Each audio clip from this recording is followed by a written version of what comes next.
हरे कृष्णा कृष्ण कृष्ण हरे हरे हरे राम राम राम हरे हरे। आज हम श्रीमद् भगवत गीता के चौथे अध्याय का 37वां श्लोक पढ़ते हैं।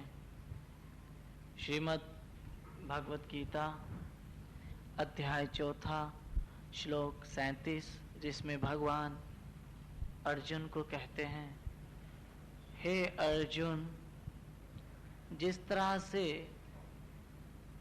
जलते हुए शोलों की अग्नि लकड़ी को जलाकर भस्म कर देती है, बिल्कुल उसी तरह से ज्ञान की अग्नि भी भौतिक कर्मों के सारे ही बंधनों को भस्म कर डालती है। क्या बताया भगवान ने? भगवान कहते हैं, अर्जुन, जैसे जलती हुई दहकती हुई अंगारों वाली शोलों वाली अग्नि जब भड़कती है तो उसमें जितने भी लकड़ियां डालें, चाहे वो कितनी मोटी मोटी भी हो, कितनी लंबी लंबी भी हो, कितनी मजबूत भी हो, फिर भी वो अग्नि उसको जलाकर राख कर देती है। इसी तरह से ज्ञान की अग्नि हमारे भौतिक बंधनों को जलाकर राख कर देती है। भौतिक बंधन मैं और मेरे के कारण होते हैं। जब मैंपन और मेरापन आ गया तो बंधन आ जाते हैं, और मैंपन निकल गया तो बंधन भी टूट गए। लेकिन ये मैं और मेरा, ये कैसे टूटेगा? क्योंकि मैं और मेरा दोनों ही अभिमान के कारण है। और ये मैं और मेरे का अभिमान कब टूटेगा? जब हमें ज्ञान होगा। कौन सा ज्ञान? अपना ज्ञान, आत्मा का ज्ञान, कि मैं हूं क्या, मेरी हैसियत क्या है, मेरी औकात क्या है। और जब इस चीज का हमें ज्ञान हो जाता है तो हमारा अभिमान टूट जाता है। जैसे एक उदाहरण दूं कि एक बहुत बड़ा बंगला हो, उस बंगले में 10-15 गाड़ियां भी हो, और उस बंगले में 40-50 नौकर भी हो, और वो बंगला अरबों रुपए का हो, अरबों रुपए का हो, और उस बंगले में एक रहने वाली व्यक्ति का ये अभिमान तो नेचुरली बन जाएगा कि मेरा बंगला है, मेरी 10-15 गाड़ियां हैं, मेरे अरबों रुपए हैं, ये सब कुछ मेरा है। लेकिन अचानक कोई उसको बताए कि तू जिस बंगले को अपना कहता है, तू जिस गाड़ियों को कहता है, वो तेरी नहीं है। तू तो इस बंगले के एक नौकर का बच्चा था, तुझको सेठ ने पालकर बड़ा किया है, तेरी हैसियत मालिक की नहीं है। ये तो सेठ की मेहरबानी है कि तुझे कभी उसने ये बात बताई नहीं है, तुझे बच्चों की तरह पाला है, इसलिए तू समझ बैठा कि ये सब तेरा है। लेकिन तेरी असली हैसियत तो नौकर की है, तू मालिक नहीं है, क्योंकि तू इस घर के नौकर का बेटा है। तुझे सेठ ने मेहरबानी करके पाला, तुझे कभी पराये होने का एहसास नहीं होने दिया, लेकिन वास्तव में तू इसका मालिक नहीं है। तो उसका सारा अभिमान एक पल में धड़ाम से नीचे आ गया। सारा अभिमान एक पल में खत्म हो गया, क्योंकि उसको अपनी हैसियत का ज्ञान हो गया कि मैं मालिक नहीं हूं, मैं तो नौकर हूं इस बंगले का। लेकिन ये इस बंगले के मालिक की दया है कि उसने बचपन से पाल पाल के बड़ा किया, और गाड़ी चलाने का मौका दिया, पैसे खर्च करने का मौका दिया, बंगले में सोने का मौका दिया, और उसने कभी ये मुझे एहसास भी नहीं होने दिया कि इसका मालिक कोई और है। जब उसको इस सच का ज्ञान हो गया तो उसका सारा अभिमान टूट गया, और जैसे ही पता चला उसका मालिक होने का भाव भी खत्म हो गया ना। अब उसमें कौन सा भाव आ गया? नौकर का भाव आ गया, क्योंकि उसको पता पड़ा कि जिसको मैं अपना समझ रहा था वो वास्तव में मेरा नहीं है। जब वो मेरा खत्म हो गया तो दास बन गया। इसी तरह से आपके पास जो जो चीजें हैं और जिस जिस चीज पर आप अपना अधिकार जता रहे हो, जो जो चीज के मालिक आप अपने आप को समझते हो, लेकिन जब हमें शास्त्रों का ज्ञान होता है तो हमें अपनी असली औकात और हैसियत का पता पड़ जाता है कि मैं तो मालिक नहीं हूं, मैं तो दास हूं, नौकर हूं, और ये मेरा नहीं है, ये सब कुछ भगवान का है, ये सब कुछ परमात्मा का है, ये सब कुछ कृष्ण का है, और उसकी मेहरबानी है कि उसने ये सब कुछ मुझे उपयोग में लाने का मौका दिया। उसने ये मुझे सब चीजें दी ताकि उपयोग कर सकूं, लेकिन वास्तव में मालिक तो वो है, मैं नहीं हूं।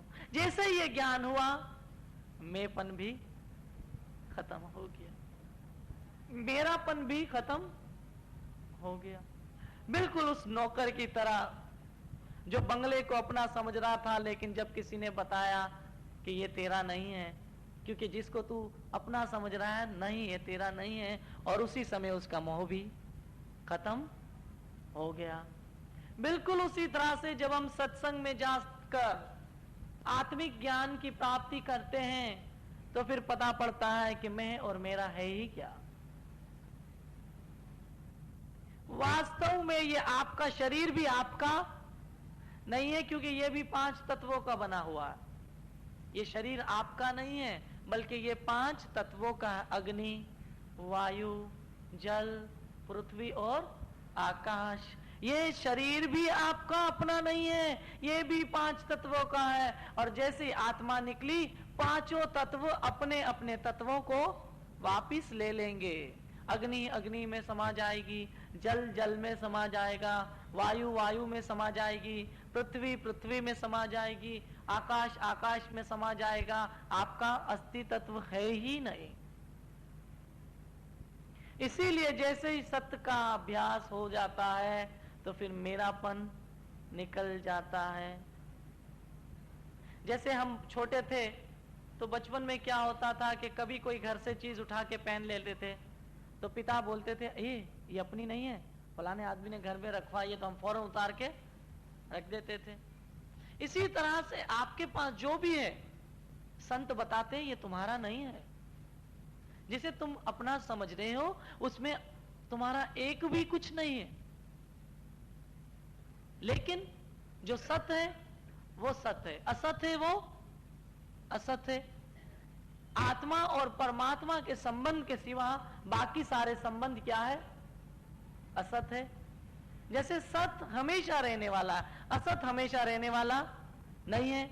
जैसे मैं उदाहरण देता हूं कि जो सत्य है उसकी क्या परिभाषा है? सत्य की परिभाषा आद सच, जुगाद सच, है भी सच, नानक होसी भी सच। जो सच है वो कल भी सच था, आज भी सच है और कल भी सच होगा, उसमें कोई परिवर्तन होने वाला नहीं है।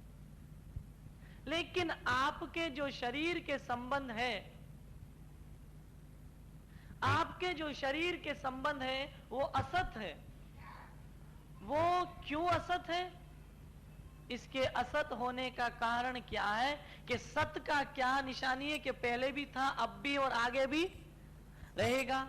लेकिन असत ना पहले था ना आगे रहेगा, अभी लगता है कि वो है। एक उदाहरण दूं कि आज आपकी गोद में जो बच्चे बैठे हुए हैं जिन माताओं के, क्या वो कल थे? नहीं थे। लग्न के बाद आपके पास आए और कल वो नहीं होंगे। ठीक है, कल नहीं थे, आज है, कल नहीं होंगे। आज जो हमारे पास पत्नी है, क्या कल थी? जब आप 12 वर्ष के लड़के थे तो कौन सी आपकी पत्नी थी? जब आप 14 वर्ष की या 13 वर्ष की लड़कियां थी, कौन सा आपका पति था? आपको तो पता ही नहीं था। आपको तो पता ही नहीं था कि कौन सी स्त्री आपकी पत्नी है। कल नहीं थी, आज है, लेकिन कल हो सकता है वो ना हो। आज हो सकता है कई लोगों को इसका अनुभव हो जिनका पति कल था, आज नहीं है। आज अकेली हैं, जिनकी पत्नी थी आज नहीं है, अकेले हैं। तो असत का क्या है? जो कल नहीं था आज है, लेकिन कल नहीं होगा। लेकिन सत कल भी था, आज भी है और कल भी रहेगा। इसलिए जब हम अपने सत्य के साथ संबंध को जोड़ देते हैं, तो उस सत्य के साथ संबंध को जोड़ने के साथ ही आपको अपनी हैसियत का पता पड़ जाता है कि मैं मालिक नहीं हूं, मैं तो नौकर हूं, और जो कुछ मेरे पास है वो मालिक का दिया हुआ है और मेरी हैसियत एक नौकर की है। जैसे ही सत्संग का ये ज्ञान होता है, सत्य प्रकट हो जाता है, और सत्य प्रकट होते ही आपके कर्म के सारे बंधन कट जाते हैं, आपके सारे कर्म के बंधन टूट जाते हैं, आप अपने कर्म के दोषों से मुक्त हो जाते हो। इसीलिए ये सत्संग पावन सत्संग है। इस पावन सत्संग में क्या होता है? प्रेम की परिभाषा समझाई जाती है, और प्रेम जब उत्पन्न हो गया तो आपका और सत्संग और सत्य का संबंध अटूट हो गया। और जैसे ही सत्य के साथ आपका संबंध अटूट हो गया, आपका जीवन भी सफल हो गया। सत्य नजर आने वाला है, वो कभी छुपने वाला नहीं है। असत्य को छुपाने की जरूरत पड़ती है। हम जब भी कोई असत्य का काम करते हैं उसको छुपाने की कोशिश करते हैं, और हम जरा भी सत्य का काम करते हैं सबको बताने की कोशिश करते हैं। आप कहीं दान देते हो, हमने कई लोग ऐसे देखे हैं जो 25 रुपए दान देते हैं, लेकिन लाउड स्पीकर में कहते हैं फलाने आदमी ने भगवान के नाम पर 25 रुपए भंडारा साहब में दिए। वाह भाई वाह! कितने दिए? दिए 25 रुपए, लेकिन 5,000 रुपए की मुफ्त में पब्लिसिटी ले ली। इसमें भी डंडी मारी बिजनेस की। दिए 25 और पब्लिसिटी कितने की कमाई? 5,000 की। कि जितनी संगत आई थी साईं जन का नाम सबों ने सुना।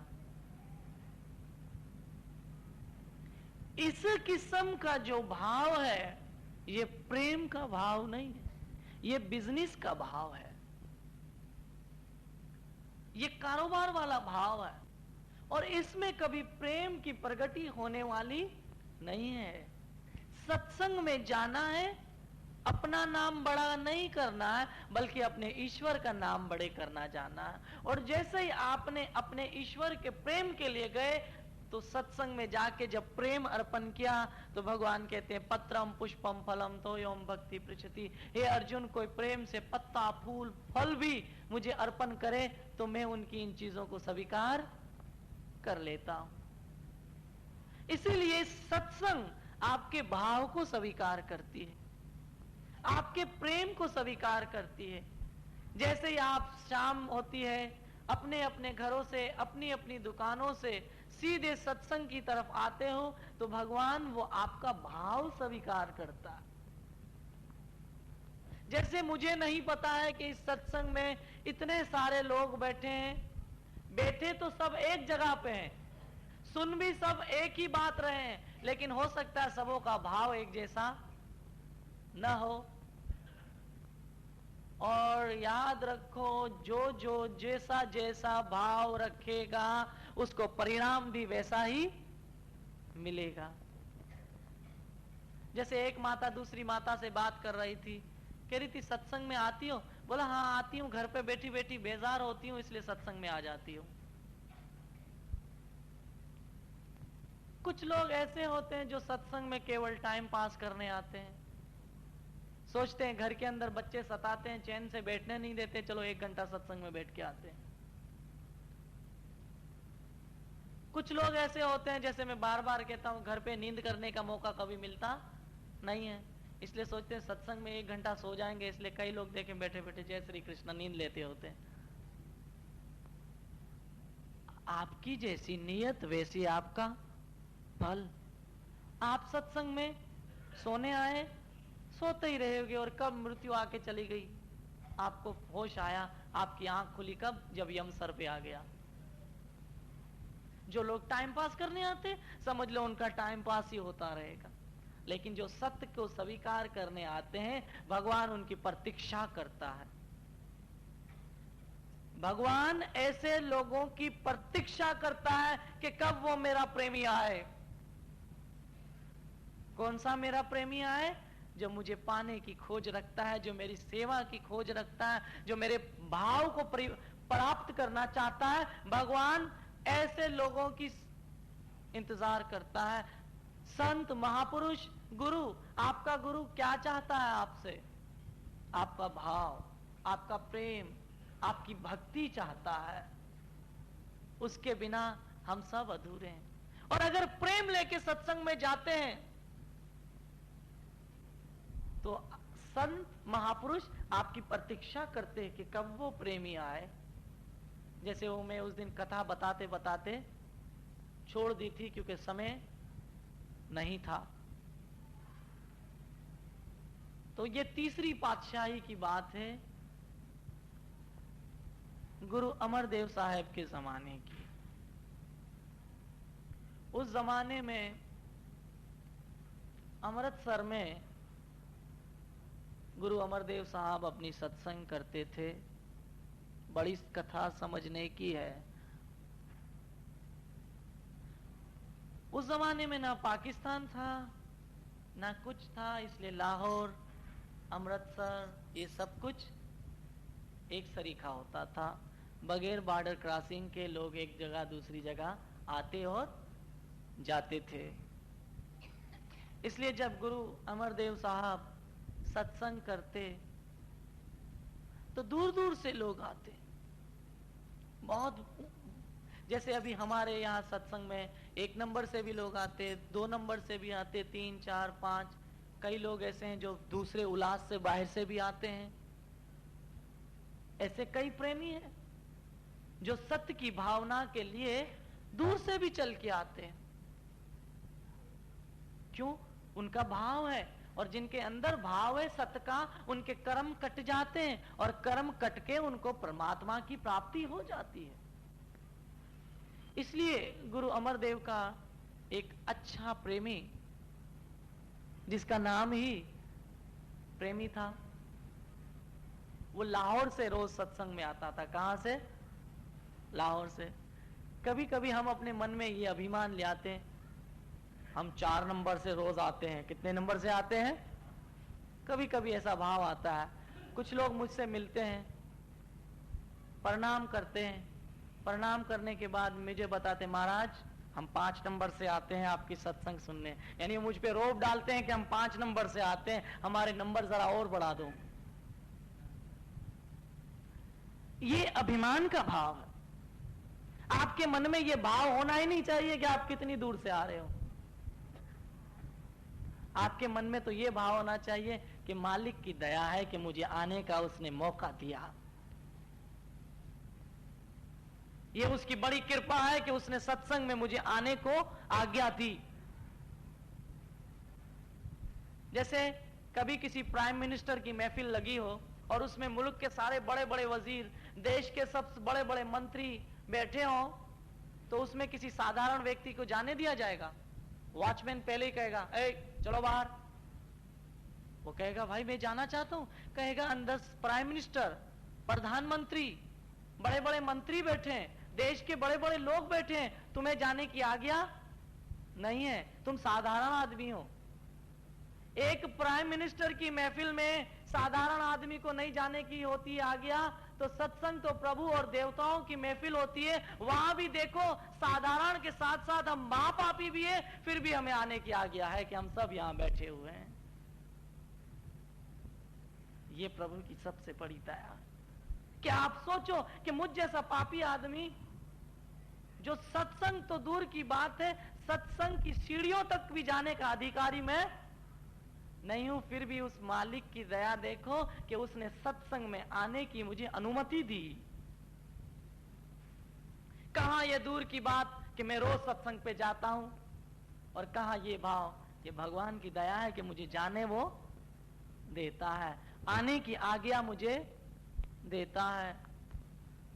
अरे कोई बहुत बड़े सेठ के बंगले में भी हम घुस नहीं सकते हैं, तो ये तो सबसे बड़े सेठों का भी सेठ है, उसका बंगला है, लेकिन देखो बगैर आज्ञा कि जिसका दिल चाहा आकर बैठ गए, किसी ने कोई नहीं रोका। याद रखो, सेठों के दरवाजे बंद हो सकते हैं, मिनिस्टरों के दरवाजे बंद हो सकते हैं, लेकिन भगवान का दरवाजा आप पे कभी बंद नहीं होगा, क्योंकि उसका और आपका संबंध अटूट है।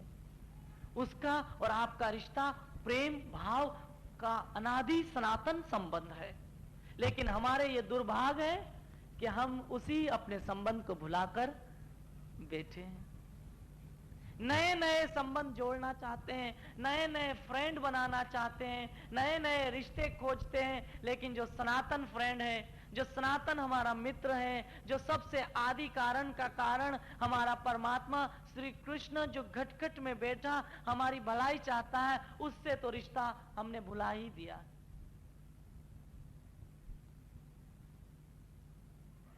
जैसे एक बहुत गरीब आदमी हो, बहुत बहुत गरीब आदमी हो, बहुत बहुत गरीब आदमी हो, अनाथ आश्रम में रहता हो, वहां एक अरबोपति सेठ जाए, वहां उस अनाथ आश्रम के लड़के को लाए और अपनी सारी दौलत उसके नाम पर कर दे।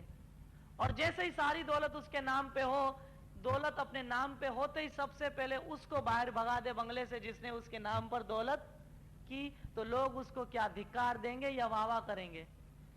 क्या करेंगे?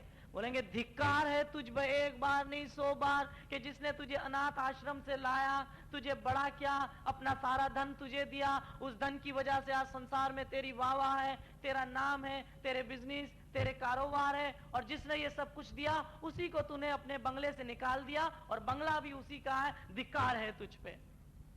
इसी तरह से हम माँ के गर्भ से रोते रोते रोते आए, उस प्रभु परमात्मा ने बड़ा किया, संसार में बड़ा नाम दिया, संसार में बिजनेस दिया, शरीर में शक्ति दी, दिमाग में बुद्धि दी, अकल दी, और सब कुछ मिला, तो सबसे पहले उसी को भूला जिसने ये सब कुछ हमें दिया। तो फिर देवता क्या बोलते हैं? धिक्कार है तुम पे, धिक्कार के अपने ऐसे परमात्मा को भुला दिया जिसने तुम्हें समाज में नाम दिया, जिसने तुम्हें समाज में इज्जत दी, मान दिया, मर्यादा दी, संतान दिए, बड़े बड़े घर दिए, जिसकी कृपा से तुम चल रहे हो, जिसकी कृपा से तुम सांसें ले रहे हो, जिसकी कृपा से अनाज उग रहा है, जिसकी कृपा से पवन चल रही है, जिसकी कृपा से बरसात होती है, जिसकी कृपा से गार्डन के अंदर बहुत प्यारे प्यारे फूल खिलते हैं, चंद्रमा सूर्य जिसके इशारे पे चलते हैं। लेकिन मनुष्य तुम कितने मूर्ख हो कि तुम उसकी आज्ञा का अनादर करके अपने आप अपने पांव पे कुल्हाड़े मार रहे हो। अरे सूर्य जिसके इशारों पे नाचता है, चंद्र जिसकी मर्जी के बिना हिल नहीं सकता है, पवन और पानी अपनी मर्जी चला नहीं सकते। जब सूर्य की मर्जी नहीं चलती है उसके आगे, चंद्र की मर्जी नहीं चलती है उसके आगे, पवन और पानी की मर्जी नहीं चलती है, महासागरों की मौजों की मस्ती नहीं चलती है, आपकी मस्ती और आपकी मर्जी उसके आगे कहां चलेगी? क्या पिद्दी का शोरबा, हमारी हैसियत ही क्या। सूरज जिसके आगे नाचता है, आप जरा सूरज से आंखें मिलाओ, 12 बजे सूरज को देखो, आंखें बंद हो जाएगी। अरे सूरज की शक्ति से तो आंखें मिला नहीं सकते हो, उस परमात्मा की मर्जी से आंखें कहां मिलाओगे? उस परमात्मा से कहां आंखें मिलाओगे जिसकी मर्जी से सूर्य नाचता है? इसलिए अच्छा है कि हम उसके अधीन हो जाए, प्रेम से अपना नियम बना ले। इसलिए वो प्रेमी लाहौर से कहां आता था? अमृतसर, डेली, ये रूटीन था। और उसका प्रेम भाव भी उत्तम था, लेकिन साथ साथ से वो एक पांव से लंगड़ा भी था। क्या था? लंगड़ा था। लकड़ी की एक घोड़ी बैसाखी अपने साथ रखता, और उसका नियम बना हुआ था कि वो बहुत गरीब आदमी था, इसलिए जो भी ये पानी की दूध की छाछ बनती थी उसकी मटकी डेली सत्संग में लाता था, और सारी सत्संग को भोग लगाता था। इसलिए क्या हुआ, ये उसका रोज का नियम बन गया कि लाहौर से सुबह निकलता, अमृतसर आता। मेरे ख्याल लाहौर और अमृतसर के बीच में ट्रेन से भी आए तो लगभग 2.5-3 घंटे लग जाते हैं। 31 मील का फासला है, 2.5-3 घंटे तो लग ही जाते हैं। इसलिए आप समझ सकते 2.5-3 घंटे ट्रेन से लगते हैं, तो पैदल चलने में कितना लगता होगा, और वो भी एक लंगड़े आदमी को 10-12 घंटे तो लगने ही चाहिए। चलो कुछ कम लग कर लो, आप बोले कि 10-12 घंटा, चलो 6 घंटे ही लगा लो। 6 घंटे वो आता होगा पैदल, एक पांव से लंगड़ा। अब वो लंगड़ा लंगड़ा लंगड़ा लकड़ी की बैसाखी पे चलता आता, एक हाथ में बैसाखी संभाले और एक हाथ से सर की मटकी, और ध्यान कहाँ है, सत्संग में जाऊंगा, सब संत महापुरुषों को ये छाछ पिलाऊंगा, उनकी सेवा करूंगा, इस भाव से कहाँ आता, सत्संग में। ये रोज का नियम था। एक दिन क्या हुआ कि आपको पता नहीं है, शायद किसी जिसने पंजाब देखा हो उनको पता होगा कि बहुत वहां बारिशें होती है, बहुत तेज बरसात होती है। उसका मुझे भी पर्सनली अनुभव है पंजाब की बारिशों का। इसलिए एक दिन बहुत तेज बारिश हो गई, और तेज बारिश में पानी भर गया, कीचड़ हो गया, लेकिन वो अपने घर से वही अपने टाइम से निकला, सर पे मटका उठाया, बैसाखी उठाई, और लंगड़ाते कहां जा रहा है, लाहौर से अमृतसर। और है क्या तूफान और बारिश, कीचड़, रास्ते पानी से भरे हुए हैं। हमारे जैसा आदमी होता तो पहले ही बहाना बनाता कि इतनी बरसात में कहां जाएंगे। उस दिन सोमवार अपने संडे की सत्संग थी, आदमी लोग, प्रेमी लोग कम आए। मैंने पूछा क्यों भाई सत्संग में आए नहीं थे? बोला महाराज क्या करे, सारी रात बिजली नहीं थी, इसलिए सुबह आंख लग गई, जैसे ही बिजली आई इसलिए सुबह नींद नहीं खुली। भगवान की दया तो देखो कि आपके सर के ऊपर से छत उड़ी नहीं थी, इसलिए आपको नींद आ गई। उस रात ऐसे कई झोंपड़े वाले लोग थे जिनकी पूरी की पूरी झोंपड़ियां ही उड़ गई। आप तो बिजली के बगैर बेचैन हो गए, उनके तो छोटे छोटे बच्चे पानी में सारी रात भीगते रहे। आप पर तो कितनी कृपा है, फिर भी सत्संग में ना आओ तो मैं क्या कहूं, कितनी बड़ी मेहरबानी। और अभी फिर बरसातें आ रही है और बहुत अच्छा बहाना होगा, भले फिर आप बराबर में रहते हो लेकिन कहो बहुत तेज बरसात थी, सत्संग नहीं आए।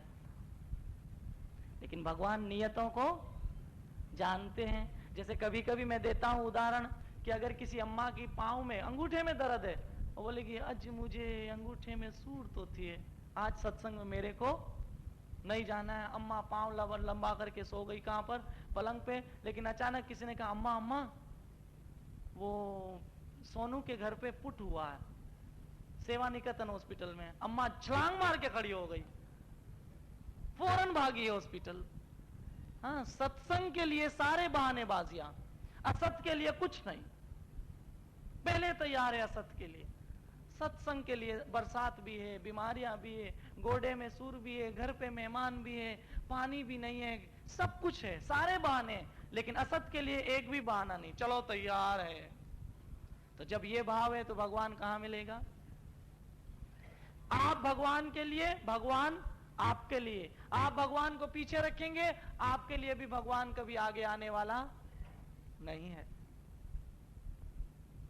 इसलिए हुआ ये कि वो प्रेमी बरसात में चला मटकी लेके, रास्ते में उस गांव के चौधरी मिल गए। बोले अरे कहां जा रहा है? बोला सत्संग में जा रहा हूं, रोज का मेरा नियम है। कहा चरिया हो गया, पागल हो गया, इतनी तेज बरसात, उस बरसात में इतना बड़ा तूफान, उस तूफान के अंदर इतना बड़ा कचरा, मट्टी, पानी, फिर तू है भी लंगड़ा, तू मटकी संभालेगा कि अपनी बैसाखी संभालेगा? तू जा कहां रहा है? बोला सत्संग में जाऊंगा, अपना नियम नहीं तोड़ूंगा, अपना नियम में नहीं तोड़ूंगा। उसने कहा तेरा पांव स्लिप हो गया, तेरी मटकी टूटेगी, मटकी बचेगी तो तेरी बैसाखी टूटेगी, और एक टांग तो टूटी है तेरी, दूसरी भी कहीं टूट ना जाए। और उसने कहा चौधरी साहब मेरी टांग टूटे, बैसाखी टूटे, मटकी फूटे, लेकिन मेरा नियम ना छूटे, मेरा नियम ना छूटे। मेरी टांग टूटती है तो टूट जाए, मेरी मटकी फूटती है तो फूट जाए, मेरी बैसाखी टूटती है तो टूट जाए, मेरा सर फूटे तो फूटे, लेकिन मेरा नियम ना छूटे। हाँ, वो प्रेम के अंदर प्रेमी एक दूसरे को नहीं कहते अब चाहे मार उठे या बाबा मैंने तो तेरी बाह फड़ ली। संसार के प्रेम में आपको माँ की भी चिंता नहीं रहती है, बाप की भी चिंता नहीं रहती है, अब चाहे सर फूटे या माथा मैंने तो तेरी बाह पढ़ ली। अगर यही भाव सत्संग में आए तो कितना आनंद आ जाए कि चाहे टांग टूटे, मत्था फूटे, गटर में गिरे या खड्डे में, लेकिन सत्संग का नियम ना टूटे। ये भाव बना लो, उसी भाव को भगवान की तरफ ले आओ, उसी प्रेम को परमात्मा की तरफ लाओ, उसी कामनाओं को कृष्ण की तरफ ले आओ। फिर कहो चाहे टांग टूटे, सर फूटे, माथा फूटे, लेकिन मेरे सत्संग का नियम ना छूटे। और अगर आपका यह भाव है तो समझ लो भगवान आपकी बाह पकड़ के चल रहा है, आपकी उंगली थाम के ले जाएगा आपको, आपकी रक्षा से। समय बहुत कम रह गया है, इसलिए संक्षेप में उस कथा को समाप्त करता हूं कि वहां देर हो गई, इसलिए गुरु अमरदेव साहब प्रसाद को सारे लोगों ने, किसी ने हलवा लाया, किसी ने पूरिया लाया, किसी ने कचौरी, किसी ने खीर, किसी ने क्या, लेकिन वो भोग लगा नहीं रहे। लेकिन अब किसी की हिम्मत भी नहीं हो रही कि कहे कि इतनी देर हो गई है, अब भोग लगाएं ताकि हम सब जाएं।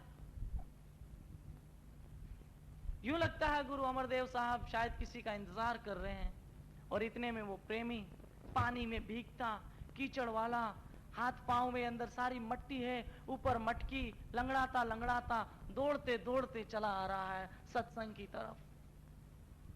और जैसे ही गुरु अमरदेव साहब ने देखा, उसकी मटकी उठाई और सबसे पहले उसी मटकी का भोग लगाया। भगवान ये नहीं देखता है कि मुझे भोग हलवे का लगा, सीरे का लगा, असली घी वाला हलवा था या वो तेल वाला हलवा था। भगवान तो ये देखता है कि क्या वो प्रेम वाला हलवा था या नहीं था। भगवान ये नहीं देखता कि उसमें शक्कर कितनी डाली, भगवान ये नहीं देखता कि इसमें इलायची डाली या नहीं डाली, भगवान ये नहीं देखेगा कि इसके अंदर घी कौन सा डाला। भगवान तो ये देखेगा क्या इसमें प्रेम भी डाला है कि नहीं। वो आपके प्रेम का प्यासा है, वो आपकी भावनाओं का भूखा है, उसे किसी चीज की लालच नहीं आपसे, वो तो खुद दाता है, देने वाला। वो तो आपका प्रेम देखता है। जैसे कभी कभी हम गंगा जल में स्नान करने जाते हैं तो गंगा ही के जल की अंजलि भरते हैं और गंगा ही में डालते हैं, लेकिन जब लेते हैं तो वह गंगा जल होता है, और जब डालते हैं तो उसमें हमारा प्रेम होता है, हमारी श्रद्धा होती है। इसी तरह से जब बाजार से आप लाते हो तो हो सकता है वो सूजी हो, सीरा हो, हलवा हो, तेल हो, घी हो, शक्कर हो, पानी हो, लेकिन जब उसको पकाते हो और पकाते समय बोलते हो ये मेरे कन्हैया के भोग के लिए है, ये मेरे परमात्मा के भोग के लिए है, और मन में भोग का भाव लेकर पकाते समय बोलते हो हरे कृष्ण कृष्ण कृष्ण हरे हरे, हरे राम राम राम हरे हरे, तो क्या होता है वो भोग का आनंद आ जाता है। जैसे कभी कभी आपके पति को कोई बहुत फेवरेट डिश होती है तो आप पकाते हो, तो पकाते समय आपके दिमाग में पूरा पति आ जाता है। हाँ, आज छोटू के पापा खाएंगे, उनके लिए मैं बना के लूं, वो पूना से 3 दिन के बाद लौट के आ रहे हैं, आज उनके लिए उनकी फेवरेट डिश बना रही हूं। तो बना रही हैं आप डिश, लेकिन ध्यान के अंदर छोटू का बाबा नाच रहा है। अब क्या हुआ कि जब छोटू का बाबा घर पे आया, अब वो कह सकता है नहीं मैं खा के आया हूं, ट्रेन के अंदर बहुत खाया, लेकिन आप कहेंगे मैंने इतना प्रेम से आपके लिए, अल्लाह इतने प्रेम से मैंने पकाया, आप खा नहीं रहे हैं, तो बोलेगा अच्छा चलो ले आओ ले आओ ले आओ। तो उसमें जब प्रेम का नाम आया तो ना चाहते भी उनको खाना पड़ा। इसी तरह से भगवान आपकी किसी चीज का भूखा नहीं है, लेकिन जब प्रेम बीच में आता है तो उसको भोग लगाना ही पड़ता है, खाना ही पड़ता है। इसलिए ऐसे प्रेमियों के लिए भगवान कभी दूर रहने वाला नहीं है। ये कथा बड़ी लंबी है, इतने में उनके पूछा आज देर क्यों हो गई, कहा बरसात थी, चौधरी ने बीच में रोक लिया और चौधरी ने ताने भी दिए कि तुम तो लंगड़े हो, तुम्हारी सत्संग तुम्हारी टांग क्यों नहीं सीधी कर देती है। गुरु अमरदेव ने कहा ये सामने जो फकीर बैठा उसके पास जा, वो तेरी टांग सीधी कर देगा। फकीर के पास गया, फकीर गुस्से में आके डंडा लेके भागता है, तो वो प्रेमी जो था उसकी बैसाखी हाथ से गिर गई और वो खुद भी भागने लगा, उसकी टांग आ गई। वो गुरु अमरदेव साहब के पास गए और कहा मेरी टांग ठीक हो गई। आपने की? फकीर ने की? गुरु अमरदेव साहब ने की? करने वाले ने की, लेकिन नाम बड़ा करता है वो अपने भक्तों का।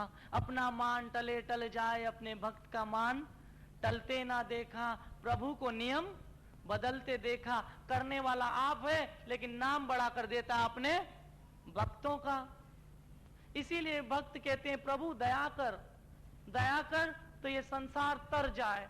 और भगवान कहता है मैं दया नहीं करूंगा, तू दया करेगा तो मैं दया करूंगा। इसीलिए कहते हैं भक्तों की दया से भगवान की दया होती है, उनके प्रेमियों की दया से प्रीतम की दया हो जाती है। और जैसे ये ज्ञान होता है कि मैं तो कुछ नहीं हूं, करने वाला परमात्मा, ये सब उसकी दया से हुआ है, तो हमारा अभिमान टूट जाता है और हमारे जीवन का सारे कर्म के बंधन से मुक्त होकर जीवन हमारा सफल हो जाता है। इसलिए आइए उस संबंध को जोड़े जो अपने अभिमान, अपने घमंड, अपने अहंकार, अपने क्रोध, लोभ और लालच के कारण तोड़ चुके हैं। सत्संग में आकर उस संबंध को जोड़कर जीवेरा स्वरूप होइले नित्य कृष्णदास। शास्त्रों में बताया जीव नित्य से कृष्ण का, परमात्मा का दास है और वो दास रहेगा। और इस भाव को स्वीकार करने के बाद आइए अपने जीवन में भगवान के नाम की सत्संग को उतार। इसलिए कहो मेरे भगवान दुनिया भले धिकारे, मुझा मालिक तू ना धिकार जे। सारे संबंध भले छूट जाए भगवान, और सारे रिश्ते भले टूट जाए, लेकिन तू मुझे न छोड़ना। बेटे ने छोड़ दिया तो परवाह नहीं है भगवान, क्योंकि वो तो आज नहीं तो कल छोड़ने वाले ही है। राम नाम सत करके शमशान तक पहुंचाना उनका कर्तव्य है, इसलिए आज नहीं तो कल छोड़ेंगे। पति ने छोड़ा तो चिंता नहीं, पत्नी ने छोड़ा तो चिंता नहीं, सास ने छोड़ा, ससुर ने छोड़ा, सेठ ने छोड़ा, नौकर ने छोड़ा, इसकी चिंता नहीं है। लेकिन भगवान तू मुझे न छोड़ना, क्योंकि जो तेरा सहारा है वही मेरा सच्चा सहारा है। और भगवान यहाँ कहते हैं जिनको ये ज्ञान हो जाता है उनके सारे कर्म अग्नि में भस्म हो जाते हैं और वो जीवन में अपने कर्मों के बंधनों से मुक्त हो जाते हैं। जय श्री कृष्ण। आशा करता हूँ बरसात हो या तूफान हो, हमारी सत्संग में कोई रुकावट आने वाली नहीं है। राधे कृष्ण। जय जय श्री राधे, जय जय श्री राधे, जय